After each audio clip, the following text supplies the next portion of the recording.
If your life feels stuck, chaotic, repetitive, or suspiciously similar to last year, it's not the universe. It's not your ex. It's not bad luck. It's your lack of self-reflection. And today, we're fixing that. Self-reflection is the quiet superpower nobody teaches you.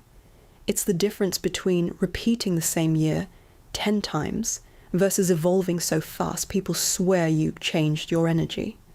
Science calls it metacognition, the ability to think about your thinking. Stoics call it self-examination. The Bible calls it searching your heart. Psychology calls it pattern awareness. Thinking Lab calls it stop lying to yourself and upgrade your operating system. Hello, beautiful thinkers. Welcome back to our Thinking Lab, the only channel that blends all pillars and major perspectives, science, ancient wisdom, Stoicism, and biblical insights in every episode. Today's topic is one of the most overlooked aspects in a relationship, both romantic and platonic: self-reflection. Stay tuned in, because I included 5 simple and practical ways to improve. So now let's dive in. Chapter 1. Why self-reflection matters. Self-reflection is the internal audit that keeps your life from becoming a dumpster fire. According to psychology, your brain runs on automatic loops. If you don't interrupt them, you'll keep choosing the same people, the same habits, the same excuses. According to science, neuroscience shows that reflection activates the prefrontal cortex, the part responsible for the following: decision-making, emotional regulation, long-term planning. Without reflection, you're basically running on caveman autopilot. According to ancient wisdom, Socrates said, "The unexamined life is not worth living." Translation: if you never pause to look inward, you're just reacting, not living.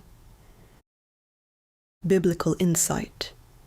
As a man thinketh in his heart, so is he. Your thoughts become your identity. Your identity becomes your behavior. Your behavior becomes your life. Picture this. You're mad at everyone for not respecting your boundaries, but you've never actually communicated a boundary. You just hope people would read your mind like you're a psychic Marvel character. Picture this. You say you want peace, but you keep texting the person who causes 90% of your emotional inflammation. That's like saying you want clear skin while sleeping in your makeup. Picture this. You swear you're working on yourself, but your self-work is just watching self-help videos while avoiding the one uncomfortable conversation that would change your entire life. Picture this. You want a better life, but you're still waking up and scrolling like your thumb is paying your bills. Picture this. You say you want a high-value partner, but you haven't reflected on the fact that you're still entertaining low-effort people because you're scared of being alone for 10 minutes. Self-reflection exposes the gap between who you say you are and who you actually are. Chapter 2. Your brain versus your ego. Your brain is not designed to make you right. It's designed to make you feel right. There's a part of your brain, the prefrontal cortex, responsible for reasoning, decision-making, and self-awareness. Then there's your emotional system, such as fast, reactive, defensive. When conflict happens, your emotions say, defend yourself. Your brain says, wait, let's analyze. Guess who usually wins? Yeah, not the calm, wise version of you. This is where self-reflection comes in. Self-reflection is like hitting pause on your emotional autopilot and asking, what actually happened? What did I feel? What did I contribute? And here's the kicker. Studies in psychology show that people who practice self-reflection have higher emotional intelligence, better communication, and stronger long-term relationships. Translation? Smart people aren't the best partners. Self-aware people are. Chapter 3. Why we avoid self-reflection. Let's be honest. Self-reflection is uncomfortable because it forces you to admit things like, I overreacted, I interrupted, I was passive-aggressive, again, or I made a mistake. And nobody wakes up thinking, today feels like a great day to realize I'm the problem. So what do we do instead? We blame. Picture this. You're late, but somehow it's traffic's fault, your phone's fault, the alarm's fault, never your fault. Now bring that into relationships. You made me mad. You always do this. You never listen. Blame protects your ego, but destroys your relationships. Self-reflection does the opposite. It bruises your ego, but builds your relationships. Chapter 3. Ancient Wisdom, Know Thyself. Thousands of years ago, the Greeks had a simple but powerful phrase, know thyself.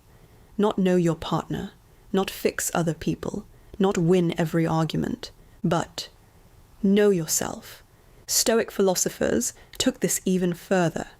They believed the following: you can't control others. You can't control outcomes, but you can control your response. Self-reflection was their daily practice. They would ask questions like, where did I act poorly today?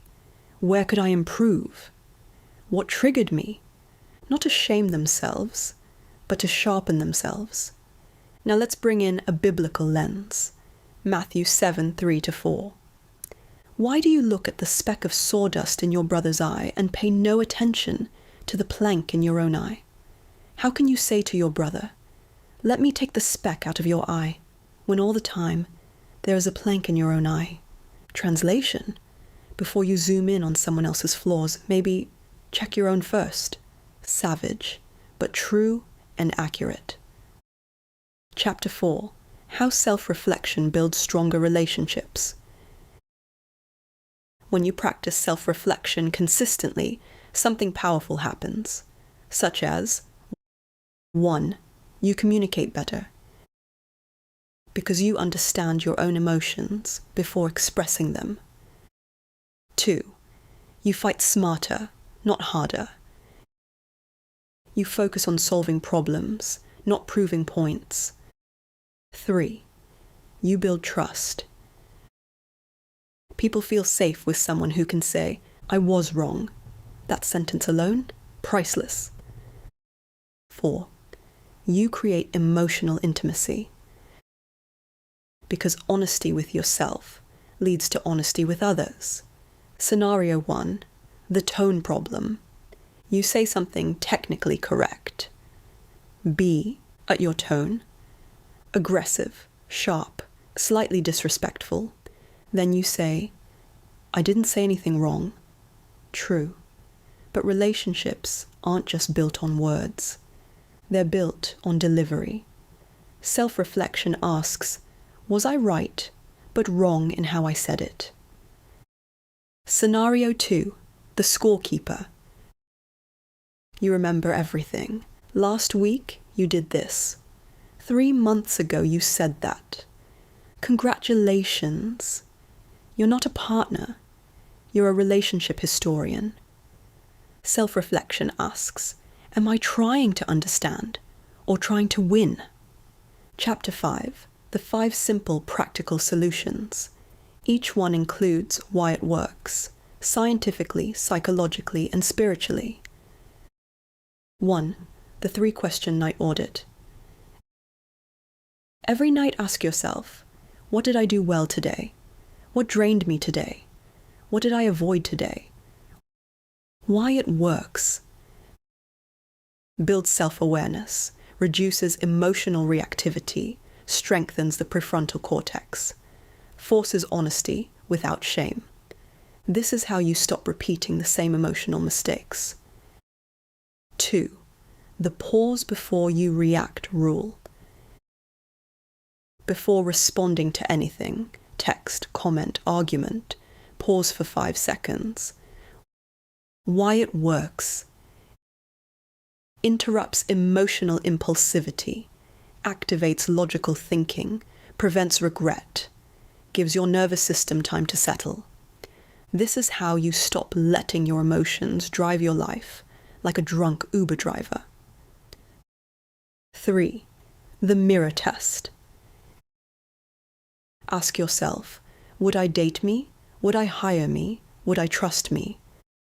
Why it works. Forces accountability, reveals blind spots, aligns identity with behavior. This is the fastest way to stop expecting from others what you don't practice yourself. 4. The one pattern to break challenge. Pick one repeating pattern, just one, and commit to breaking it for 30 days. Examples. Stop chasing emotionally unavailable people. Stop doom scrolling. Stop saying yes when you mean no. Why it works. Small changes create neural rewiring, builds confidence, creates momentum, shows you that transformation is a series of micro shifts. 5. The sit with yourself ritual. 10 minutes a day, no phone, no music, no distractions, just you and your thoughts. Why it works. Reduces anxiety, improves emotional clarity, strengthens intuition, helps you hear your inner voice instead of the world's noise. This is where breakthroughs happen. Chapter 6. Practical Self-Reflection. Toolkit. Here's how to actually do this. Daily questions. What did I do well in my relationships today? Where did I react instead of respond? What triggered me and why? After conflict. What part did I play? What could I have done differently? What did I feel versus what I said? Simple rule. Reflect before you react. Even a 10-second pause can save a 10-day argument. Be honest. What's one pattern you keep repeating even though you know it's ruining your peace? Drop it below. No judgment, just self-reflection and receipts. Watch how this turns your comment section into a self-awareness confessional booth. We've reached our closing. If this episode enlightened you, click the subscribe button. It's free. Like and share this to a friend or family who might need to get a quick check on reflection.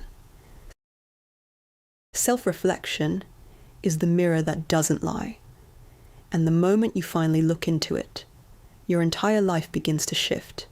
Here's the bottom line. Self-reflection is not about becoming perfect. It's about becoming aware. Because the strongest relationships aren't built by people who never mess up. They're built by people who are willing to say, let me check myself first. So next time you're in conflict, don't just ask, what did they do wrong? But instead, ask, what am I not seeing about myself? That question alone can change everything. So here's your final reminder. If you don't reflect, you repeat. If you don't pause, you plateau. If you don't meet yourself, you lose yourself. But the moment you choose to look inward, the moment you choose truth over ego, the moment you choose growth over comfort, your entire life begins to shift. Not because the world changed, but because you finally did. Welcome to the version of you that's awake. Welcome to the version of you that's accountable. Welcome to the version of you that's ready. This is your turning point. Don't waste it. Thank you for stopping by at our thinking lab, where we just don't glow from the inside and out, but we grow beautifully. Until next time, stay grounded, stay healthy, stay powerful, stay beautiful.